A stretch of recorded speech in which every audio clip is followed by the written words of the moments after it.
I thought I'd do one more video on speed, because this one includes two journeys. So let's have a look at an example. Gary cycled a distance of 30 kilometers in 2.5 hours. Then he walked 6 kilometers in 1.5 hours. What was his average speed for the whole journey? So this includes the cycle and then walking.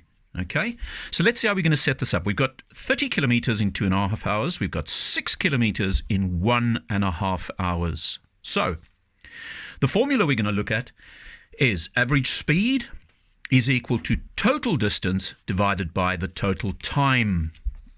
So the distance, 30 kilometers plus another 6 gives us 36. The time, 2.5 and 1.5 hours, which when we add them together gives me 4 hours. So average speed is the distance divided by the time, and 36 divided by 4 is 9. Moving on. William travelled on a train for 2 hours, 10 minutes. So not just 2 hours, we've now got minutes included. At an average speed of 66 kilometers an hour. Okay. After that, he travelled by bus for 30 minutes at an average speed of 34 kilometers an hour. Okay. So by finding the total distance he travelled, calculate his average speed for the whole journey. So the whole journey of the train and then getting on the bus. Okay, so let's have a look. The train, we know that's distance is equal to speed times time. So there we go. 66 kilometers an hour times 2 and 1/6. Why 2 and 1/6? Let's have a look. Because 10 minutes is 10 minutes over 60 minutes, which simplified is 1/6. So that's where the 1/6 comes in. So back to 66 times 2 and 1/6.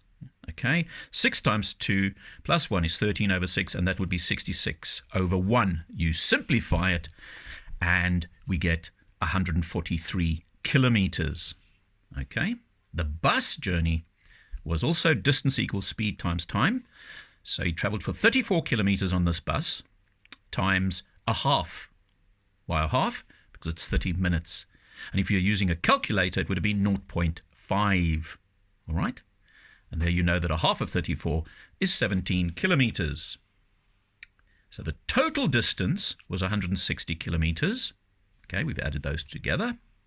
The total time was 2 and 1/6 plus a half is 2 and 2/3. Now, how did we get from 1/6 plus a half to 2/3?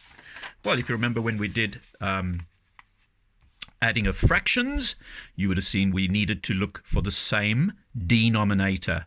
So basically a half is 3/6. We've got the denominators the same. 1 plus 3 is the 4, so 2 and 4/6. And then simplified is 2 and 2/3. Okay, so we've got 160 kilometers to work with. We've got 2 and 2/3 to work with.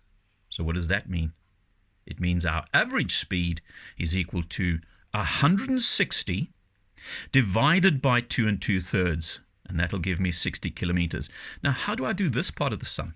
160 divided by 2 and 2/3. Well, let's focus on that. 160 divided by 2 and 2/3. Let's change that to a top-heavy fraction. 3 times 2 is 6 plus 2 is 8. 8 over 3. So divided, 8 over 3. Now, what do we know about this fraction? We know that this fraction, the fraction that comes after the divide sign, we're going to invert. Okay, we're going to do the inverse. And that means divide becomes multiply, and we basically flip this over, invert. So it becomes 3/8. And now we look to simplify, and we saw that 8 went into itself once, and 8 went into 160 20 times. And we left with 20 times 3, which gave me the 60. Okay? And there is our answer.